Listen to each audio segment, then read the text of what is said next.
HELLP syndrome का मतलब क्या होता है, तो एच का मतलब होता है हीमोलाइसिस। उसके बाद एच का मतलब हो गया हीमोलाइसिस, ई एल का मतलब होता है एलिवेटेड लिवर एंजाइम, एसजीपीटी और एसजीओ2 क्या होगा, एलिवेटेड होगा, मतलब बढ़ा हुआ देखने के लिए मिलेगा। और एलपी का मतलब होगा लो प्लेटलेट काउंट। की drug of choice pre eclampsia का क्या होता है, तो बोलेंगे लेविटालोल। ड्रग ऑफ चॉइस इक्लेम्सिया का मैग्नीशियम सल्फेट। टॉक्सिटी से रिलेटेड फिर एक बार बोल रहे हैं कि लिख लीजिएगा कि मैग्नीशियम सल्फेट के टॉक्सिटी से रिलेटेड बहुत क्वेश्चन बनता है। नमस्कार दोस्तों, नर्सिंग के इस यूट्यूब चैनल पर आप सभी का स्वागत है। दोस्तों आज के वीडियो में हम लोग पढ़ने वाले हैं PIH, प्रेगनेंसी इंड्यूस हाइपरटेंशन। इसके बारे में हम लोग जानेंगे कि PIH क्या होता है, कितने टाइप्स का होता है, इसके होने का क्या कारण है, उसके बाद साइन एंड सिम्टम्स और इसका मैनेजमेंट जानेंगे। साथ ही साथ इसका टाइप्स जानेंगे जिससे रिलेटेड एग्जाम में क्वेश्चन आते रहते हैं। हम लोग जानेंगे सबसे पहले PIH, प्रेगनेंसी इंड्यूस हाइपरटेंशन होता क्या है। इसमें तीन शब्द है, एक है प्रेगनेंसी, एक है इंड्यूस और एक है हाइपरटेंशन। प्रेगनेंसी का मतलब होता है कि कोई भी मदर प्रेग्नेंट होती है, कंसीव करती है, उस टाइम पीरियड को कहा जाता है प्रेगनेंसी। इंड्यूस कहने का मतलब, इस इंड्यूस का मतलब होता है कोई भी चीज़ का स्टार्टिंग करना, इनिशिएट करना किसी भी चीज़ को, उसको बोला जाता है इंड्यूस। और हाइपरटेंशन का मतलब होता है कि बीपी का बढ़ जाना, ब्लड प्रेशर का बढ़ जाना, उसको हम लोग क्या बोलते हैं, हाइपरटेंशन। प्रेगनेंसी इंड्यूस हाइपरटेंशन का ओवरऑल मतलब क्या होता है कि वो हाइपरटेंशन, वो बीपी का बढ़ना कब बढ़ेगा, प्रेगनेंसी के चलते बढ़ेगा, प्रेगनेंसी के कारण बढ़ेगा। हाइपरटेंशन तो हो रहा है, इंड्यूस हो रहा है, मतलब स्टार्ट हो रहा है। किसके कारण से स्टार्ट हो रहा है भैया, तो प्रेगनेंसी की वजह से जो स्टार्ट होगा हाइपरटेंशन, ब्लड प्रेशर बढ़ेगा, उसको हम लोग बोलते हैं प्रेगनेंसी इंड्यूस हाइपरटेंशन। लेकिन इसमें भी एक क्राइटेरिया होता है कि PIH हम तभी बोलेंगे जब मदर का gestational age more than 20 week of gestation होगा। 20 वीक से ज़्यादा वो उसका टाइम पीरियड हो चुका होगा कंसेप्शन का, तब उस कंसीव किए हुए, तब उसको हम क्या बोलेंगे, PIH बोलेंगे। नहीं तो हम लोग क्रोनिक हाइपरटेंशन बोलते हैं उसको। तो सॉरी, ये मोर देन लिखना है, more than PIH, more than 20 week of gestation होना चाहिए। सिंबल याद रखिएगा आप लोग कि 20 वीक से ज़्यादा होना चाहिए, ये इसका क्राइटेरिया होता है। कि ये भी एग्जाम में ऑप्शन में आता है कि क्राइटेरिया इसका क्या है, PIH हम लोग कब बोलेंगे, तो 20 वीक ऑफ जेस्टेशन से ज़्यादा हो जाएगा टाइम पीरियड, उसके बाद ब्लड प्रेशर बढ़ने के लिए देखने के लिए मिलेगा, तब हम लोग उस टाइम पीरियड को क्या बोलेंगे, प्रेगनेंसी इंड्यूस हाइपरटेंशन। अब हम लोग जानेंगे इसके टाइप्स को कि कितने टाइप्स के होते हैं। तो ये बेसिकली 3 टाइप्स के होते थे। इसके अगला हेडिंग दीजिएगा टाइप्स। टाइप्स में लिखिएगा 3 टाइप्स।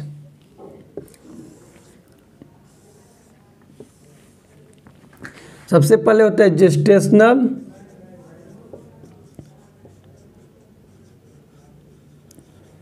हाइपरटेंशन, HTN का मतलब हाइपरटेंशन। सेकेंड होता है प्री इक्लेम्सिया,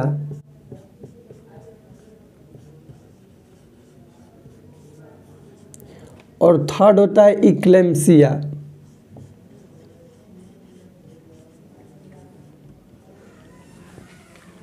देखिए, जेस्टेशनल हाइपरटेंशन का क्या मतलब होता है, सिर्फ इसका मतलब ये होगा कि बीपी का बढ़ जाना। बीपी क्या होगा, इंक्रीज होगा more than 140/90 mm of Hg, mm of Hg। एक बात समझो, कोई प्रेग्नेंट लेडी है हमारे वार्ड में, उसका बीपी लिए, हो सकता है कि किसी कारणवश ले उसका बीपी फर्स्ट टाइम बढ़ा हुआ रहेगा, तो उसको हम लोग हाइपरटेंशन नहीं बोलेंगे। ठीक 6 घंटा बाद दोबारा हम बीपी लेंगे, 6 घंटा बाद, टाइम ड्यूरेशन याद रखना, 6 घंटा बाद दोबारा बीपी लेंगे। यदि उस टाइम में दोबारा लिए, फिर उस टाइम में भी बढ़ा हुआ देखने के लिए मिलेगा, तब हम उसको कंसिडर करेंगे किसमें, जेस्टेशनल हाइपरटेंशन में। एक बार लेकर नहीं, तो इसमें लिख लीजिएगा जो है कि मोर देन का सिंबल यहाँ पे होगा, more than 140/90 mm of Hg। कब होगा, on 2 occasion at least 6 hours. 2 बार हम लोग लेंगे, ठीक। कब लेंगे? 6 आवर्स के बाद फर्स्ट बीपी और सेकंड बीपी 6 घंटा बाद लेंगे, और दोबारा भी बढ़े हुआ मिलेगा तब उसको हम लोग बोलेंगे जेस्टेशनल हाइपरटेंशन। अब जानेंगे प्री इक्लेम्सिया और इक्लेम्सिया के बारे में कि प्री इक्लेम्सिया क्या होता है। तो प्री इक्लेम्सिया में तो हो जाएगा सबसे पहले gestational hypertension, gestational hypertension plus इसमें देखने के लिए मिलेगा प्रोटीन रहेगा यूरिन में, प्लस इसमें देखने के लिए मिलेगा बॉडी में एडिमा होगा, जनरलाइज एडिमा, जिसको एनासार का भी बोला जाता है। ये होगा जिसको हम लोग बोलते हैं प्री इक्लेम्सिया।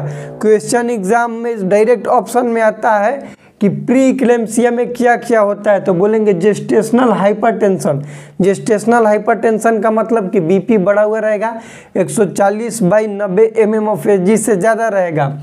प्रोटीन्यूरिया का मतलब होता है कि प्रोटीन प्रेजेंट रहेगा यूरिन में। इसका भी अलग अलग मतलब टाइप्स रहता है कि कितना ग्राम प्रोटीन रहेगा यूरिन में, तो कितना कैटेगरी देते हैं, टाइप 1 टाइप 2 ग्रेड रहता है, वो आप लोग को बता देंगे। उसके बाद बॉडी में एडिमा प्रेजेंट होगा, क्यों? क्योंकि प्रोटीन जब शरीर से बाहर निकलेगा तो प्रोटीन में ही एक होता है एल्बुमिन, जो कि ऑन्कोटिक प्रेशर को मेंटेन करके रहेगा, और एल्बुमिन ही नहीं रहेगा तो ऑन्कोटिक प्रेशर मेंटेन नहीं रहेगा, जिसकी वजह से एडिमा देखने के लिए मिलता है। प्री इक्लेम्सिया में ये 3 चीज़ देखने के लिए मिलता है, इसको याद रखिएगा। इक्लेम्सिया क्या होता है कि इक्लेम्सिया में होता है प्री इक्लेम्सिया प्लस फिट्स, जिसको हम लोग सीजर भी बोलते हैं। इसको क्या बोलते हैं? सीजर कन्वर्जन कुछ भी बोलेंगे, ठीक। इसको याद रखिएगा कि इक्लेम्सिया क्या होता है। प्री इक्लेम्सिया मतलब कि प्री इक्लेम्सिया वाला सभी चीज़ रहेगा इसमें इक्लेम्सिया में। उसके बाद एक्स्ट्रा क्या रहेगा? फिट्स या फिर सीजर। तो इसको माइंड में हमेशा याद रखिएगा कि प्री इक्लेम्सिया और इक्लेम्सिया में डिफरेंट क्या है कि इक्लेम्सिया में फिट्स या फिर सीजर आगे जुड़ जाता है, जबकि इसमें नहीं जुड़ता है। इसमें लिख लीजिएगा, इसका डिफिनेशन भी लिख सकते हैं। प्री इक्लेम्सिया इक्लेम्सिया क्या है कि ये इसका कोई भी कारण नहीं है कि किस कारण से होगा, लेकिन हो जाएगा जेस्टेशनल हाइपरटेंशन, उसके साथ साथ प्रोटीन्यूरिया और एडिमा रहेगा। इसमें तो ये 3 चीज़ रहेगा, उसके साथ साथ रहेगा फिट्स और सीजर। इसको आप लोग याद रखिएगा। अब हम लोग जानेंगे इसमें किसके टाइप्स से रिलेटेड ग्रेड। प्रोटीन्यूरिया जो होगा तो उसका क्या हम कब कब उसका ग्रेडिंग करेंगे। तो अगला लिखिएगा ग्रेड कब ग्रेड 1 देंगे, कब ग्रेड 2 देंगे। तो सबसे पहले हम लोग लिखते हैं ट्रेस प्रोटीन्यूरिया। ट्रेस मतलब कम प्रोटीन यूरिया, उसमें ग्रेड हम 1 कब देंगे? 1 जब 0.1 ग्राम पर ml, 100 ml हम लोग लेंगे तो उसमें क्या रहेगा? प्रोटीन कितना रहेगा? 0.1 ग्राम। तो ये ट्रेस में आएगा, कम रहेगा। उसके बाद हम लोग करते हैं कि ग्रेड 1 हो गया। ग्रेड 2 0.3 ग्राम रहेगा तो हम पर ml तो ग्रेड 2 देंगे। ग्रेड 3 देंगे, 3 ग्राम रहेगा तो ग्राम पर ml। और ग्रेड 4 देते हैं कि मोर देन 10 ग्राम पर ml। 100 ml लिए और उसमें प्रोटीन कितना देखने के लिए मिलेगा? 10 ग्राम से ज़्यादा, तो ग्रेड 4 देंगे हम लोग प्रोटीन्यूरिया, जो कि प्रोटीन का टाइप से जो ये एडिमा हो रहा है, प्रोटीन का एक्सक्रीट आउट हो रहा है यूरिन से, उसमें हम लोग उसका ग्रेडिंग देते हैं। ट्रेस कब देंगे? ग्रेड 1 इसको कहा जाता है ट्रेस अमाउंट को 0.1 ग्राम पर ml। 100 ml में कितना रहेगा? 0.1 ग्राम, तो उसको हम लोग ट्रेस में बोलते हैं। ग्रेड 2 कब देंगे? 0.3 ग्राम पर ml रहेगा, इसको ग्रेड 2 देते हैं। 3 कब देंगे? 3 ग्राम रहेगा तो 3 देंगे। और 4 कब देंगे? जब 10 ग्राम से ज़्यादा हो जाएगा प्रोटीन का एक्सक्रीशन 100 ml में, तो उसमें हम लोग ग्रेड 4 देते हैं। इसका आप एक स्क्रीनशॉट ले लीजिए।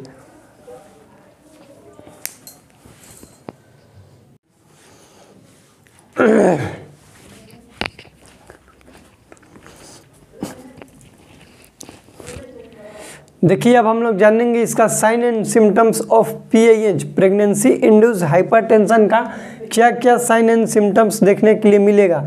इसमें मेनली हम लोग जानेंगे प्री इक्लेम्सिया के साइन एंड सिम्टम्स, क्योंकि जितना भी फीमेल रहती है उसमें सबसे ज़्यादा प्री इक्लेम्सिया की कंडीशन ही देखने के लिए मिलता है। सबसे पहला क्या है कि साइन एंड सिम्टम्स में ब्लड प्रेशर इंक्रीज रहेगा। बीपी तो हाइपरटेंशन है तो बीपी इंक्रीज ही रहेगा, लेकिन कितना रहेगा? सिस्टोलिक ब्लड प्रेशर 30 और diastolic 15 mm of Hg increase रहेगा। हमेशा इसको याद रखिएगा, कितना इंक्रीज रहेगा? 30/15 mm ऑफ Hg। उसके बाद है प्रोटीनयूरिया। ग्रेड आप लोग को बता दिया कि ग्रेड 1 कब देंगे। ग्रेड 1 मतलब +1 +2 +3 और +4, ये ग्रेड है जो कि क्वेश्चन उससे बनता है। तो प्रोटीनयूरिया का मतलब excess excretion of protein in urine. Protein urine में प्रोटीन यदि एक्सक्रीट आउट हो रहा है तो उसको हम लोग बोलते हैं प्रोटीनयूरिया, जो कि प्री इक्लेम्सिया में हम लोग पढ़ रहे थे, उसमें उसका ग्रेड आप लोग याद रखिएगा। उसके साथ साथ पैथोलॉजिकल एडिमा के बारे में हम लोग जाने। पैथोलॉजिकल एडिमा क्यों होता है, इसमें थोड़ा सा उसका मैकेनिज्म समझ लीजिएगा। प्रोटीन एक्सक्रीट आउट होगा यूरिन से, यूरिन में प्रोटीन जब रहेगा एक्सक्रीट आउट होगा तो उसमें क्या होगा? प्रोटीनेमिया। प्रोटीन क्या होगा? ब्लड में कम होगा। यदि ब्लड प्रोटीन जब बाहर निकलेगा तो उसका कमी होगा ब्लड में।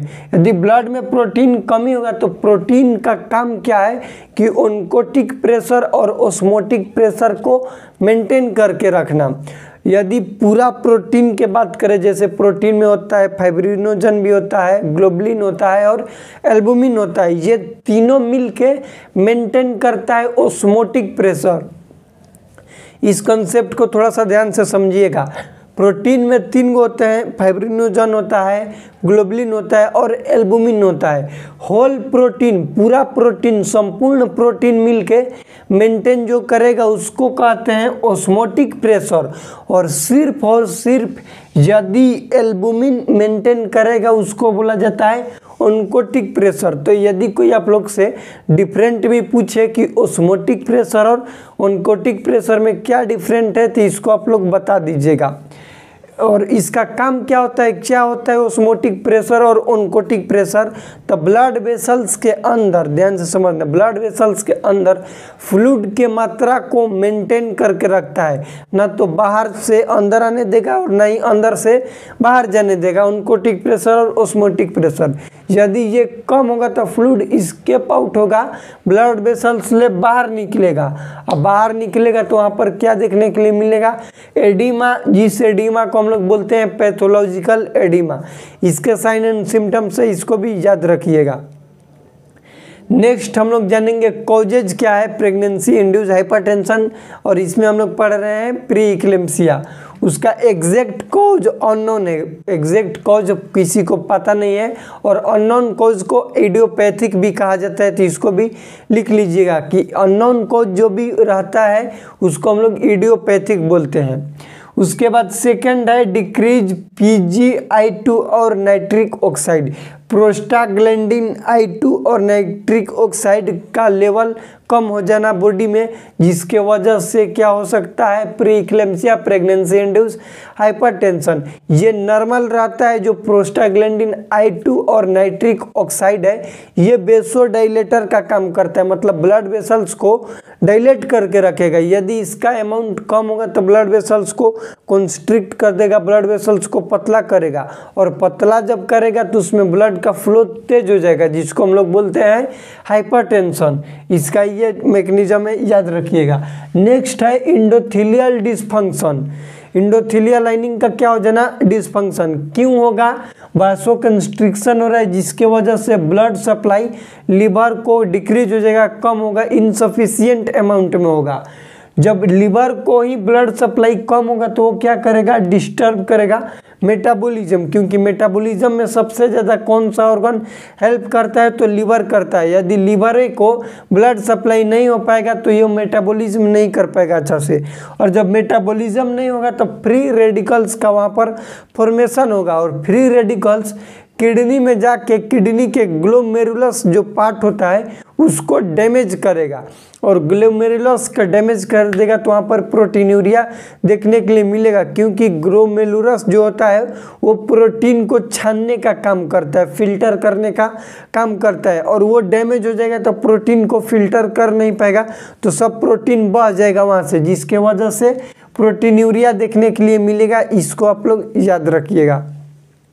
उसके बाद एबनॉर्मल प्लासेंटेशन, प्लासेंटा का एबनॉर्मलेशन हो जाना उसका इम्प्लांटेशन से रिलेटेड, जैसे प्लासेंटा प्रीविया और एब्रुप्चो प्लासेंटा भी इसका कारण हो सकता है प्रेगनेंसी इंड्यूस हाइपरटेंशन का। डीप और abnormal invasion of placenta, deep हो सकता है फिर एबनॉर्मल इतना याद रखिए कि एबनॉर्मल प्लासेंटेशन में प्लासेंटा प्रीविया और एब्रुप्चो प्लासेंटा। उसके बाद हम लोग टाइप्स जानेंगे प्री इक्लेम्सिया के। तो सबसे पहले जानेंगे माइल्ड प्री इक्लेम्सिया और सीवियर प्री इक्लेम्सिया।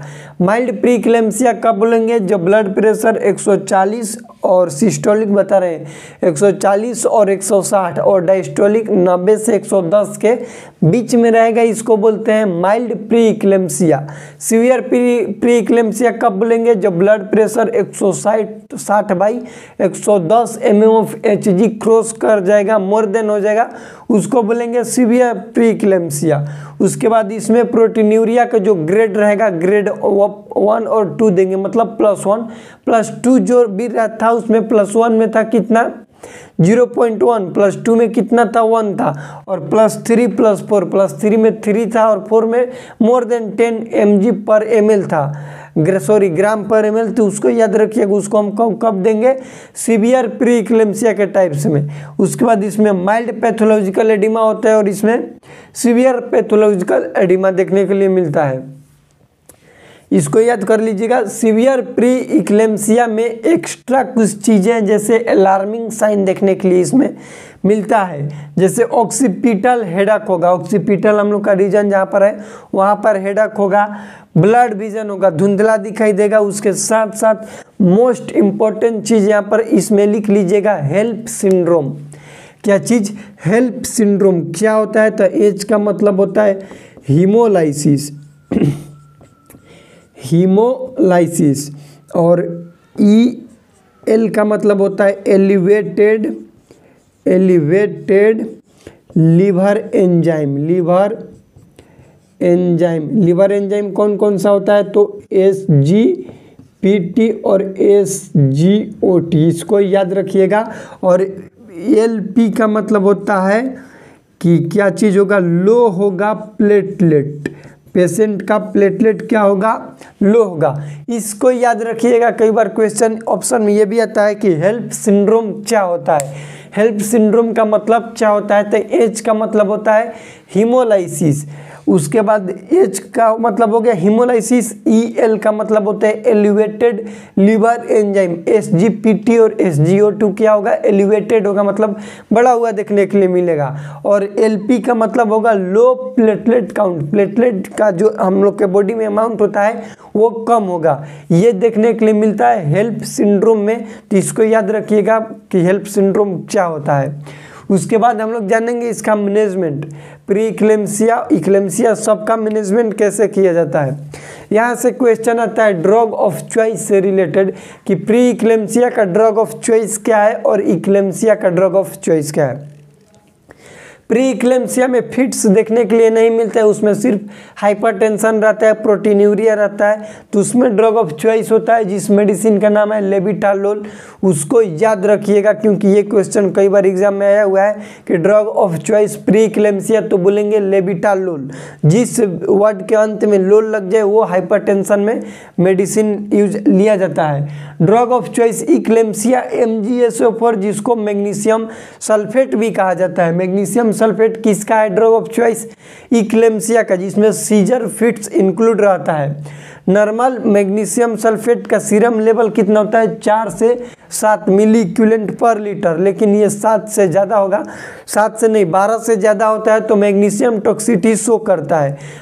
यहाँ पे क्वेश्चन ये भी आता है, अब इसको थोड़ा सा एक्स्ट्रा ऐड कर लीजिएगा, बोर्ड पर नहीं लिखेंगे कि मैग्नीशियम टॉक्सिसिटी का साइन एंड सिम्टम्स क्या देखने के लिए मिलता है, तो साइड इफेक्ट का टॉक्सिसिटी जो होता है उसका साइन एंड सिम्टम्स क्या देखने के लिए मिलता है, तो वहाँ पर याद रखिएगा BURP बर्प। बी का मतलब बीपी कम हो जाएगा, इसमें क्या होगा बीपी को डिक्रीज करेगा। यू का मतलब यूरिन आउटपुट क्या होगा डिक्रीज होगा। आर का मतलब रेस्पिरेटरी रेट क्या होगा डिक्रीज होगा। पी का मतलब peripheral deep tendon reflex, peripheral reflex, P का मतलब लिखिएगा पेरिफेरल रिफ्लेक्स, जिसके अंदर लिखिएगा DTR डीप टेंडन रिफ्लेक्स क्या होगा डिक्रीज होगा। और यही क्वेश्चन एग्जाम में आता है कि टॉक्सिसिटी लेवल हो जाएगा मैग्नीशियम सल्फेट का, इसको लिखिएगा कि टॉक्सिसिटी लेवल हो जाएगा मैग्नीशियम सल्फेट का, तो अर्लीस्ट साइन क्या होता है DTR डीप टेंडन रिफ्लेक्स क्या हो जाएगा डिक्रीज हो जाएगा, इसको याद रखिएगा। उसके साथ साथ पेशेंट को हम लोग रेस्ट प्रोवाइड करेंगे, डाइट देंगे, प्रोटीन रिच डाइट देंगे क्योंकि इसमें प्रोटीन्यूरिया हो रहा है इसके वजह से। नो साल्ट रेस्ट्रिक्शन, ये नहीं कि साल्ट क्या करता है बीपी को बढ़ाता है, तो इसमें प्रेग्नेंट लेडी जो है उसमें साल्ट को रेस्ट्रिक्ट नहीं करेंगे, साल्ट नॉर्मल अमाउंट में जितना उसका डेली रिक्वायरमेंट है उतना देंगे। उसके साथ साथ एंटीऑक्सीडेंट विटामिन देंगे। कौन कौन सा एंटीऑक्सीडेंट विटामिन होता है, तो विटामिन ए, विटामिन सी और विटामिन ई एंटीऑक्सीडेंट विटामिन है, जो कि क्या चीज़ का काम करता है, तो यहाँ पर आप लोग को लिखवाए हैं कि फ्री रेडिकल्स बनता है, तो फ्री रेडिकल्स को क्या करेगा ये रिमूव कर देगा, एक्सक्रीट आउट करेगा। इसको याद रखिएगा कौन सा विटामिन एंटीऑक्सीडेंट विटामिन। ये हो गया हम लोग के प्रेगनेंसी इंड्यूस हाइपरटेंशन से रिलेटेड वीडियो, इसमें थोड़ा सा आप लोग रिवीजन कर लीजिएगा, उसके बाद हम लोग इसको ख़त्म करेंगे। सबसे पहले जाने प्रेगनेंसी इंड्यूस हाइपरटेंशन होता क्या है, तो 20 वीक के बाद यदि जो प्रेग्नेंट लेडी है उसमें बीपी बढ़ा हुआ देखने के लिए मिलेगा, उसको हम लोग बोलते हैं प्रेगनेंसी इंड्यूस हाइपरटेंशन। इसके 3 टाइप्स पड़े, जेस्टेशनल हाइपरटेंशन, प्री इक्लेम्सिया और इक्लेम्सिया। सीजर किस में इंक्लूड रहता है, तो इक्लेम्सिया में। प्री इक्लेम्सिया में होता है प्रोटीन्यूरिया होगा, जेस्टेशनल हाइपरटेंशन होता है, उसके साथ साथ एडिमा देखने के लिए मिलता है। जेस्टेशनल हाइपरटेंशन में सिर्फ और सिर्फ बीपी बढ़ा हुआ रहता है। उसके बाद हम लोग जाने साइन एंड सिम्टम्स में, इसमें क्या होता है, तो ब्लड प्रेशर बढ़ा हुआ मिलेगा, प्रोटीन्यूरिया देखने के लिए मिलेगा, पैथोलॉजिकल एडिमा देखने के लिए मिलेगा। कॉजेज के बाद कहते हैं एग्जैक्ट कॉड इडियोपैथिक, जिसको अननोन बोल दिए।